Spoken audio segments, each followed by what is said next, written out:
You might think the Ryzen 7 9850X3D is the best gaming CPU on the market, but as of today, that all does not change. But what if I told you that you could get 95% of its performance for 60% of the price? That is what Intel has bequeathed upon the land with their Ultra 7 270K Plus.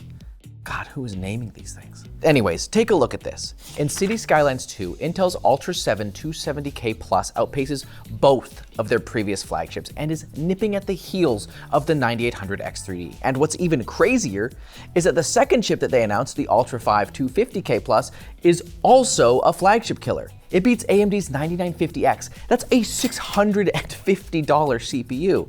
Oh, right, and I haven't even mentioned price. The 270K and the 250K are dropping at a mere $300 and $200 respectively. Prices that are actually lower than the launch prices of the CPUs they are meant to replace. It's crazy, and moving into Cyberpunk, the winning streak continues. Intel's 270K Plus is on the podium, while the 250K Plus outperforms the 14900K and the Ryzen 9950X. It just sits slightly underneath the 265K and 1% lows, but it actually has an edge in average FPS. But AMD's chips also have an edge in average frame rates, which is why I am again emphasizing the importance of 1% lows. Those are what indicates a smoother gaming experience. So what's the catch with these chips? Are they power hungry or unstable? Is the price just too good to be true?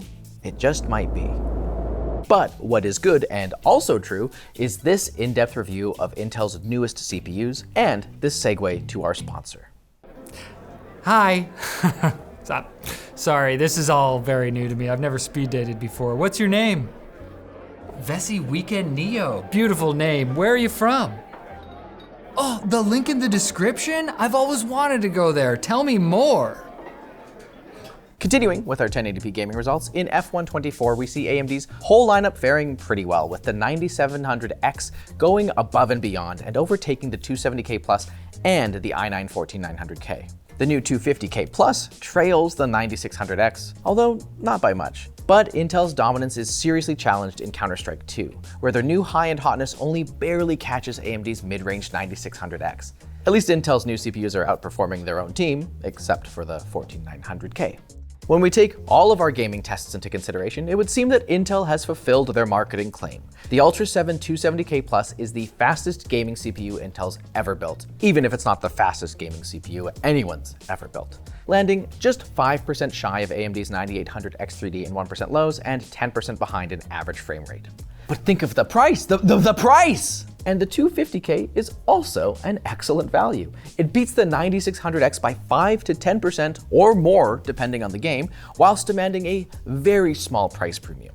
But before you scream shill, let's address the elephant in the room and talk about why we didn't compare these new Intel chips to AMD's 9850X3D, their more recent fastest gaming CPU. Unfortunately, we can't test every CPU on the market, so we opted to represent the 9800X3D instead of the 9850X3D because more of you guys are currently running it. And it's also very close in performance to the 9850X3D. And if we're being entirely honest, we did not expect Intel to compete at the very top of these performance charts. You got me, Intel. But if you are looking for even more data, keep an eye on lttlabs.com, where we are always adding new tests to compare. So what changes under the hood did Intel make to refresh their Arrow Lake CPUs and get these impressive results? Well, first off, they bumped up the clock's all-core boost on the P&E cores with the new processors. Sorry, they also tweaked uncore frequencies, uncore meaning everything that's not the cores, and they've improved die-to-die performance and I/O frequency, meaning faster communication to the parts within the CPU and to the other components in your system, which allowed them to support higher speed memory.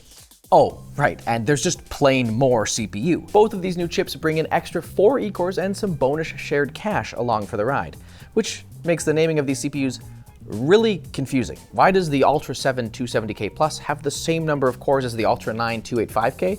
And why is it performing better? Shouldn't the higher number CPU be better? I mean, at least like the 250K Plus actually has fewer cores than the 265K, so something makes sense there. But even there, in terms of performance, the 250K Plus is looking more like a replacement for the 265K rather than the 245K. So like, what are they thinking with these names? It's tough to say, but the main thing Intel wants you to focus on is the plus. Apparently this new convention is going to indicate that it's for enthusiasts. Intel Whatever you're paying your marketing division, it is too much. And whatever you're paying your engineers, it ain't enough. On to productivity. Intel made some big claims in their announcement about multi-core performance, saying that the 250K Plus has a 103% lead over the 9600X.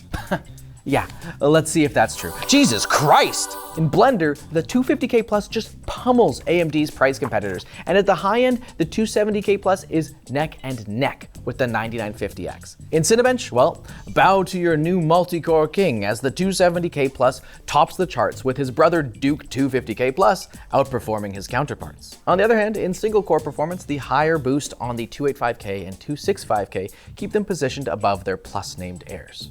If you're looking to decompress, you can relax knowing that these new chips also perform well in 7-zip, even if they are a step below royalty. But in pretty much every workload, the Plus CPUs are either fighting for the top spot or absolutely dominating in price to performance. Except in Photoshop, where there is a clear platform preference for AMD, but outside of that, Intel has stolen back the productivity crown, especially considering price to performance. So don't ignore them if you're doing any sort of productivity work in addition to your gaming. Let's say this in a way Twitch streamers can understand. Intel is value maxing and absolutely price mogging AMD.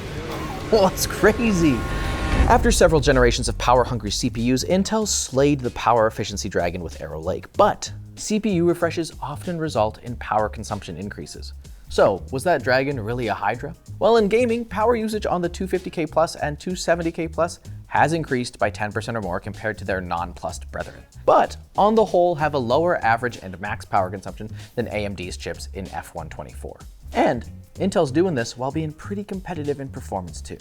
In Cinebench, we can see that Intel is still happy to let their chips let loose with power to really maximize performance, even if it comes at the cost of efficiency. But still, Intel might make up the difference by having quite good idle power draw, especially compared to AMD. And this well-managed power curve on the new chips translates to well-managed thermals on our Arctic Liquid Freezer 3 360mm clad test benches. And even when drawing full power, they perform well under their rated max temp. Remember, the TJ Max for these CPUs is 105 degrees, compared to AMD's 95. And the crazy thing is that if you really want to push your chip, or if you're just like heinously thermally constrained, Intel will let you set your temperature budget to 115 degrees Celsius and still honor the warranty. That's awesome. Also kind of scary. It sounds great so far, yeah, but there's still more to talk about. Intel has a few tricks up their sleeves, and it's in the form of software enhancements. Yeah, we love that. The Intel Binary Optimization Tool, or IBOT, is part of their application optimizer software, and Intel considers this to be a core part of their long-term performance strategy. Basically, what it does is analyze the functions being called by an application and redirects the call to a function that's better optimized for Intel hardware. Intel wants to make it very clear that they're not changing the work that's being done or skipping any steps, but it's kind of like switching from using a kit of different screwdrivers to a convenient multi-bit screwdriver from lttstore.com. It does all the same work, just more efficiently and sexier. Intel claims improvements as high as 20% depending on the game when you're using IBOT, but we didn't see anything like that in our testing. There's a clear uplift when compared against the baseline condition and Intel's current version of application optimization, but it's nothing to write home about. For safety, we checked to see if IBOT was increasing power consumption. It doesn't seem to, outside of maybe the added power consumption of running your games that little bit faster. Performance is enhanced, but it's not by a lot, and IBOT can be a nuisance to enable in their utility. And also, it all depends if those programs that you use are being optimized, so who knows? It could be a really big deal or just another unused setting in your driver software. Oh, and bad news for all 349 of you who bought this generation of Intel CPUs. Intel is making no promises on bringing these optimizations to their non-Plus CPUs. Bummer.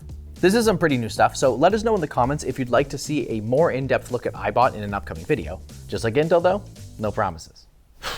Alrighty, let's talk about pricing. It's incredible, assuming that this pricing will exist in the real world and that Intel isn't just taking a page from AMD's 9070 XT playbook. $599, XT $599, fake price and hot. My gut says that this pricing is too good to be true, but if it isn't, AMD will need to respond.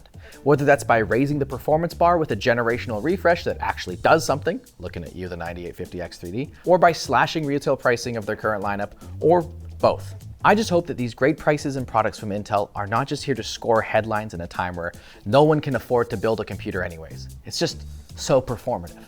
By the way, ladies, I've been getting really into matcha lattes and Claro. What a talent. And I listen to I Know Why the Cagebird Sings on Blinkist because, you know, I'm an ally. And also, I'm segueing to our sponsor. So, Vessi Weekend Neo, what do you do for fun? Oh, no way! I also love long walks in cities, mountains, forests, and other environments, regardless of weather conditions. Oh, Vessi Weekend Neo, you are so funny. And may I say, stylish as well. This might be a bit forward, but you just look so lightweight and breathable. But, I don't know. I lead a pretty busy lifestyle, and I need someone that can, oh!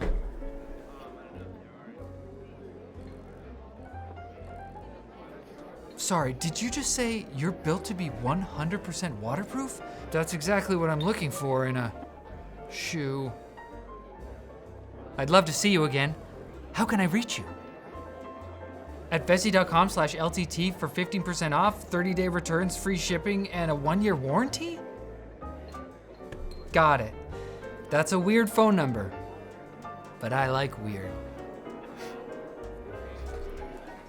Thanks for watching this video. Check out our review of the 9850X3D to see more about the bestest CPUs in the game.